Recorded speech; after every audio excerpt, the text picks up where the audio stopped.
The sun on Caldur 3 wasn't just hot, it was aggressive. A pale, bloated orb that hovered low in the orange sky, it seemed to resent its own existence, throwing heat sideways and downward in erratic bursts like a malfunctioning industrial furnace. The air shimmered with dry particles, and even the shadows looked tired. Professor Vyerk stood on the ridgeline, its elongated neck craning forward as it addressed the group of students. It had the kind of body that always looked like it had just unfolded from a suitcase, too many joints, too few curves. Its voice clicked out from a throat like cracked ceramic. You will survive 48 hours in the Central Basin. No aid, no beacons. No relief. The group of 12 students, all from different species, all part of the Interplanetary Environmental Adaptation Program, murmured among themselves. Most of them had trained for this. Most.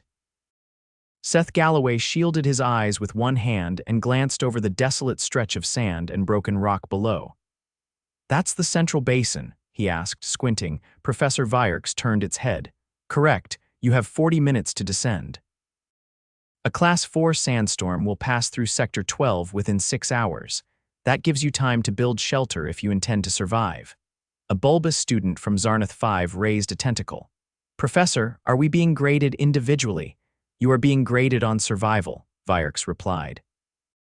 The group dispersed quickly, each student heading toward their own slice of the basin. Seth waited until the rest had moved out before beginning his slow descent. His boots crunched through sun-baked gravel, and the heat baked through his suit despite its sun-reflective lining. He muttered to himself, 48 hours in a sandblaster. Great. Seth had grown up in Arizona. He knew dry heat, but Caldur 3 made the Mojave look like a gentle spring picnic. The wind hadn't started yet, but the silence was worse. It was the kind of silence that made your brain itch. He found a slight depression between two rock outcrops and dropped his pack. "All right," he said. "Let's build something that doesn't kill me." His shelter kit was standard: thermal tarp, collapsible poles, anchor stakes, fabric mesh, survival thread, and a small multipurpose tool. Enough to make a tent, but not enough to endure a sandstorm.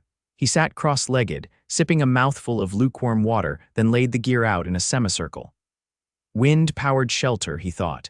Use the storm against itself. Seth pulled out his notepad and pencil old habits die hard and sketched. A curved wind catching sail, reinforced by the poles, that would funnel the incoming force downward into ground anchors.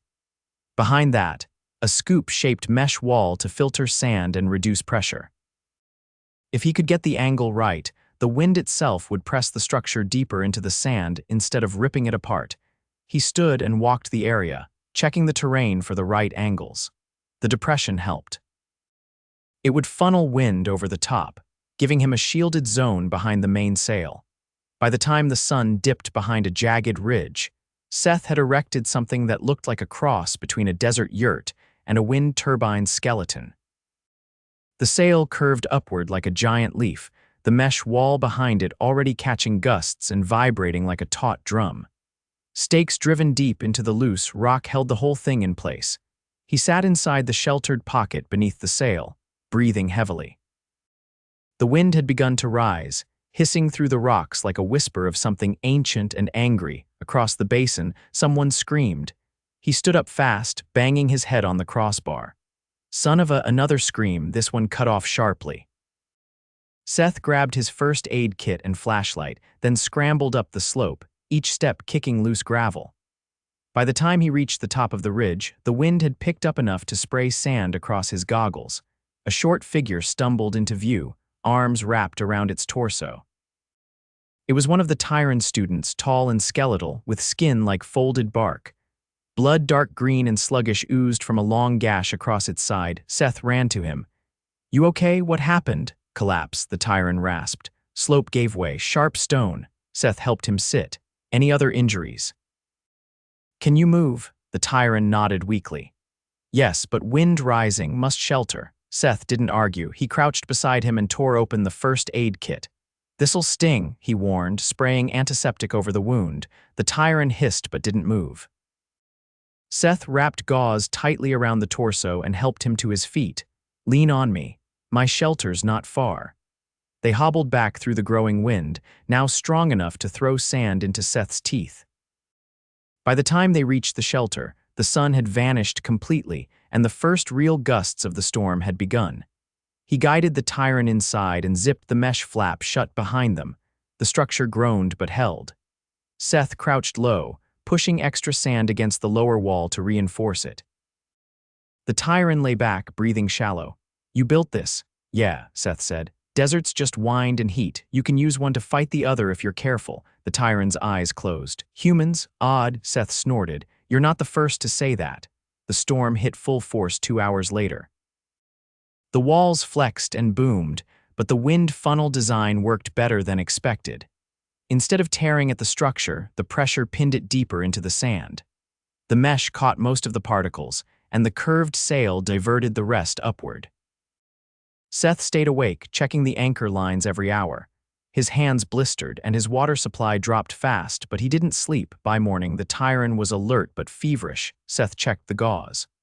The wound was clean, but infection was setting in. He activated the med beacon on his wrist.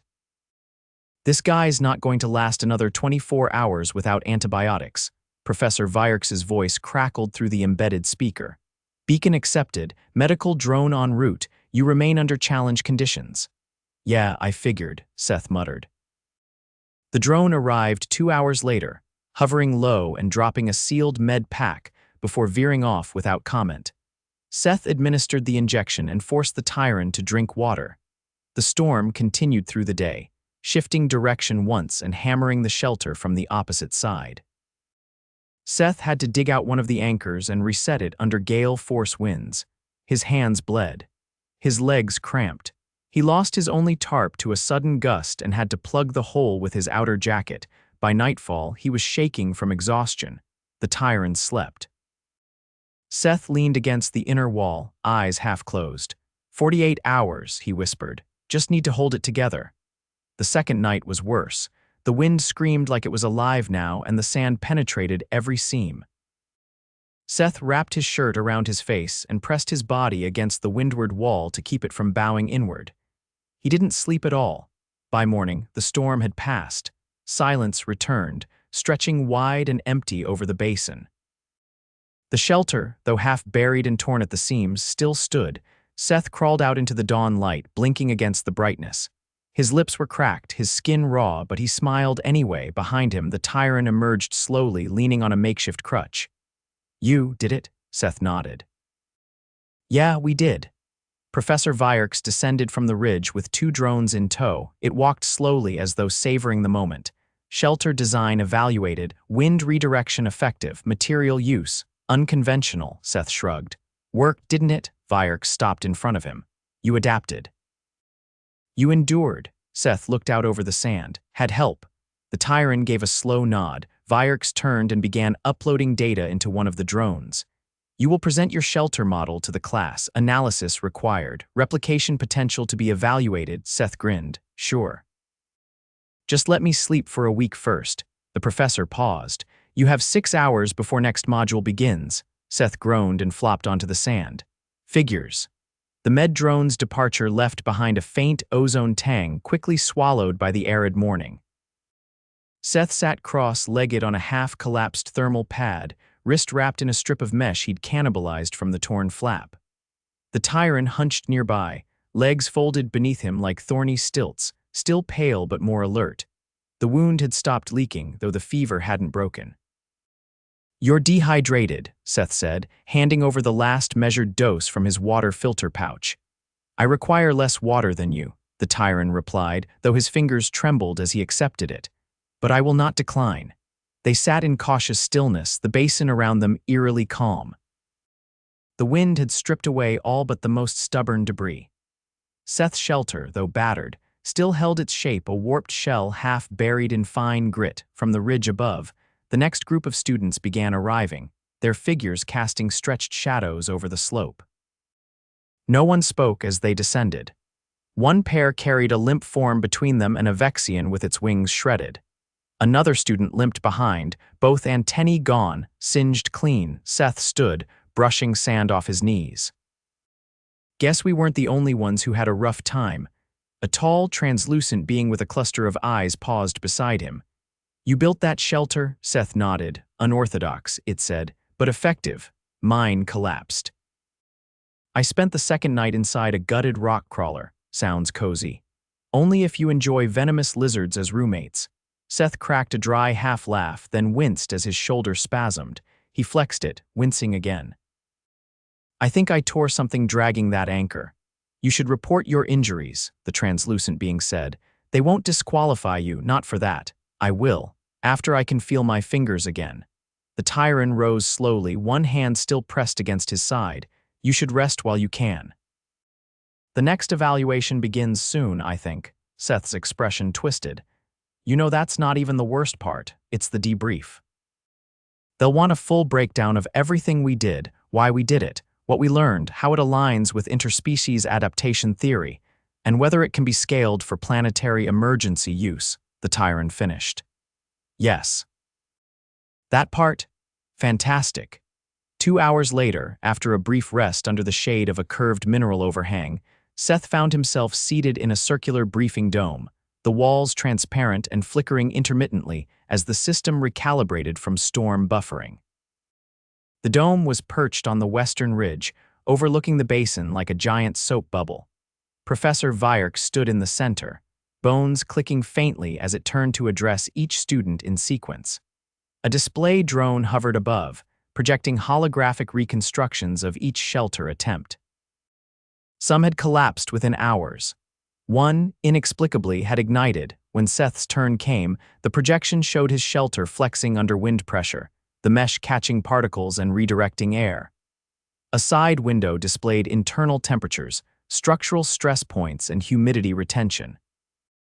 A small red indicator blinked over his wrist, a notation of minor dehydration, elevated heart rate, and ligament strain. Vyerks gestured toward it. "You chose not to request medical extraction despite systemic warning signs. I figured I could stabilize it myself. Your injury was not superficial. No, you risked structural failure by leaving the shelter during the storm. I reinforced it before I left. I had to stabilize another student. Tyran physiology is not your responsibility." Seth looked at the projection of the shelter, then back at Vyerks. "Neither is dying alone in a ditch." A silence settled over the dome. Behind him, a few students shifted, but no one spoke. Above, the recon footage looped Seth lashing a broken pole with his belt, the wind curving around the sail, sand streaming past like water around a stone. Vyerks turned. "Your design demonstrates kinetic redirection using minimal materials. That is noted. However, your methods were improvisational. Not replicable at scale. Sure they are, you just need better anchors and a more durable mesh, and maybe don't use a jacket to plug holes." Vyerks paused. "You may submit a revised schematic. With annotations. I'll sketch it after I get some electrolytes." The debrief ended at midday, and by late afternoon, Seth sat in the low-lit infirmary dome, his right arm immobilized in a regenerative brace. Cool gel pads lined the inside, pulsing gently. He kept one eye on the ceiling, where a projection of Caldur 3 atmospheric layers rotated slowly. The Tyran entered without announcement and settled across from him, his movements more fluid now. The fever had broken, and someone had finally given him a clean wrap for his side. "I requested temporary reassignment to your project team," he said. "You didn't have to do that. I wanted to. Your methods are flawed, but your results were unconventional and effective. I believe there is value in understanding them." Seth adjusted his brace. "You're just hoping I'll drag another tarp through a sandstorm. Unlikely. But I am curious how your species continues to survive its own miscalculations. Trial and error, heavy on the error." The Tyran tilted his head. "I reviewed the footage. You used your own body weight to stabilize the shelter during the second night. Yeah, only thing heavy enough left. You slept against the wall." Slept is generous. I blinked with conviction. A silence passed between them, less awkward than before. "I studied your planet's climate history," the Tyran said. "You've experienced similar storms, sure, tornadoes, hurricanes, dust bowls. We even had something called a haboob. That sounds fabricated. I wish it were." The Tyran's gaze lingered on the brace.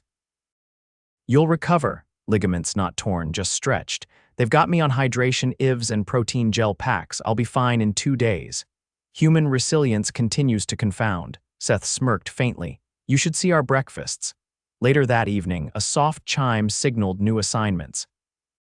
A holographic notice blinked to life above the infirmary bunk, listing team configurations for the next module.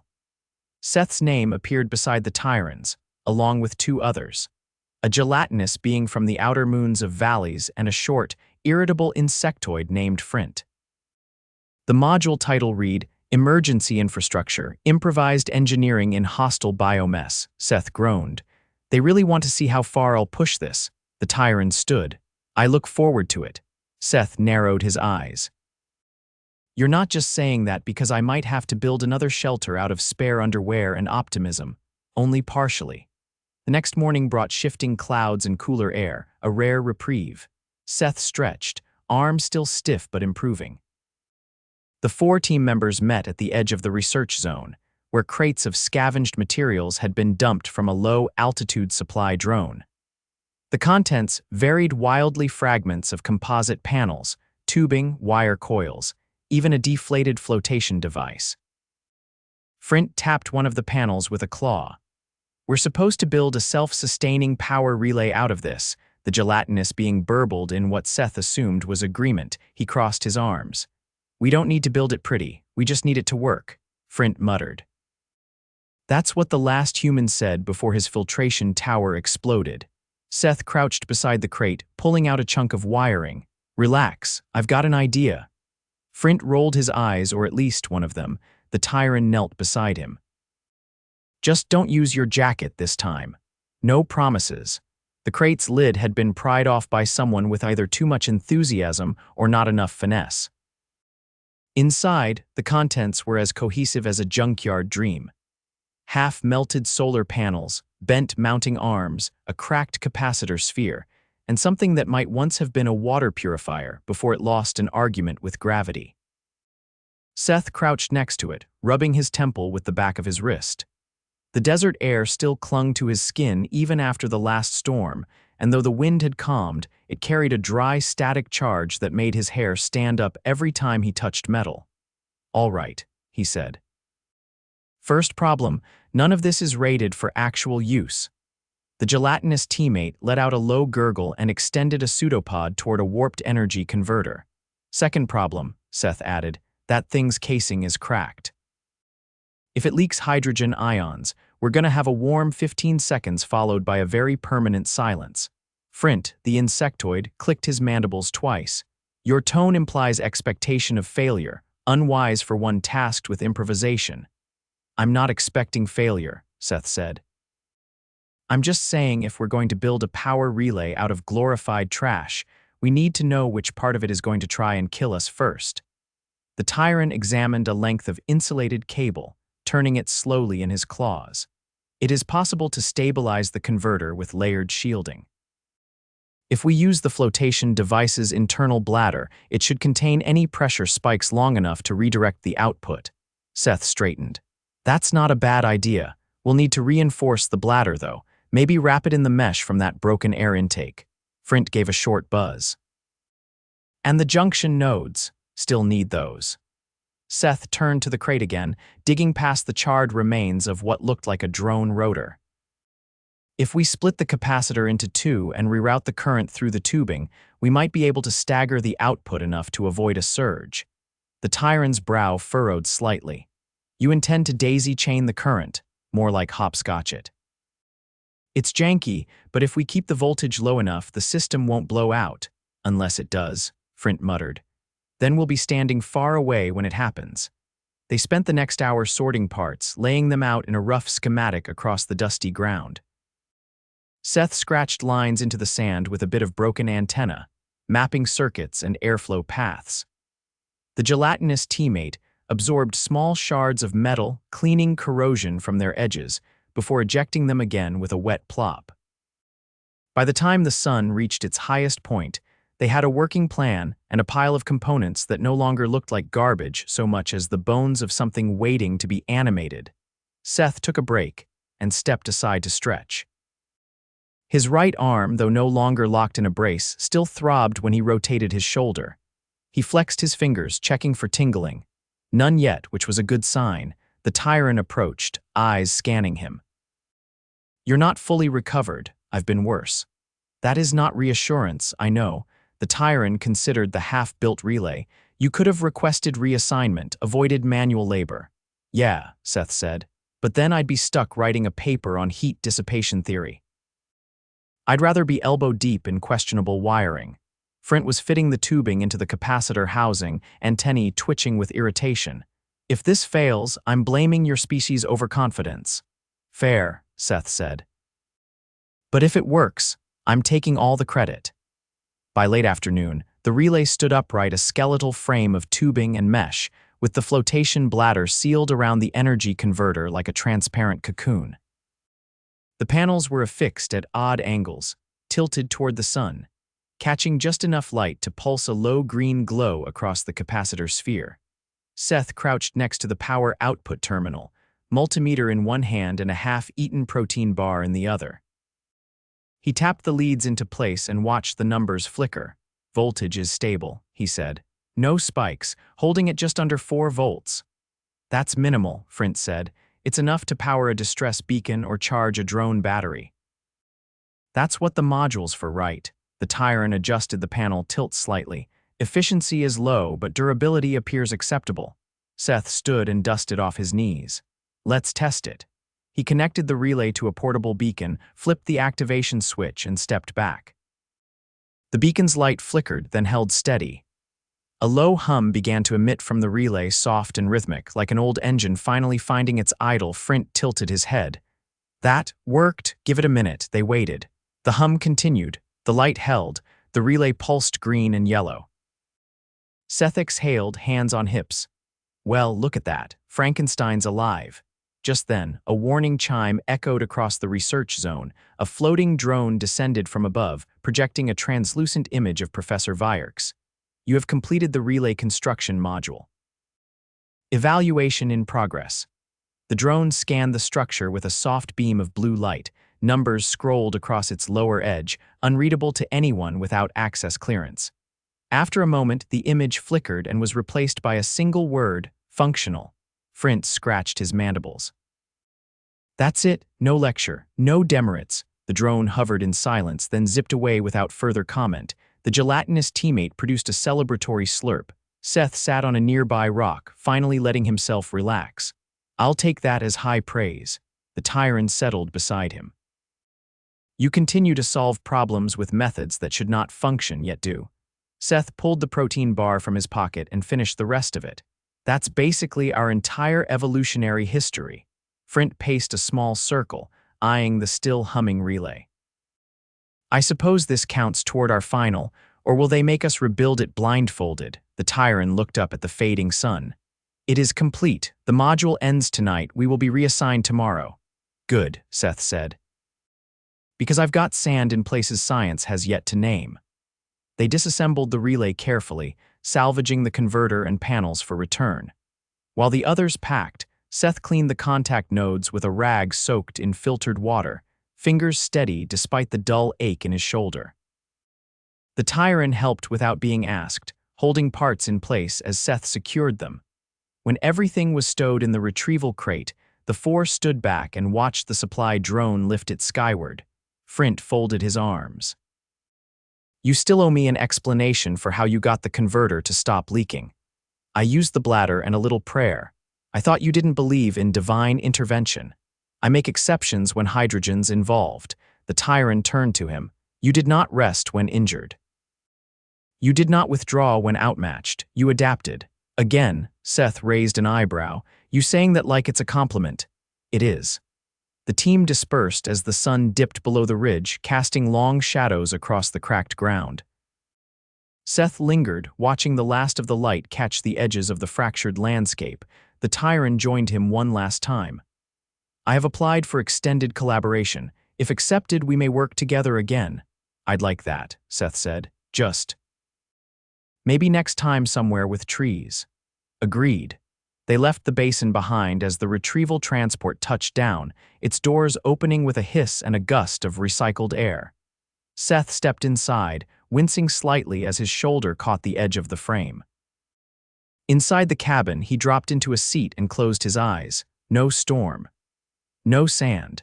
No wires trying to catch fire, just the quiet hum of a vehicle lifting off and the weight of a day well spent behind him.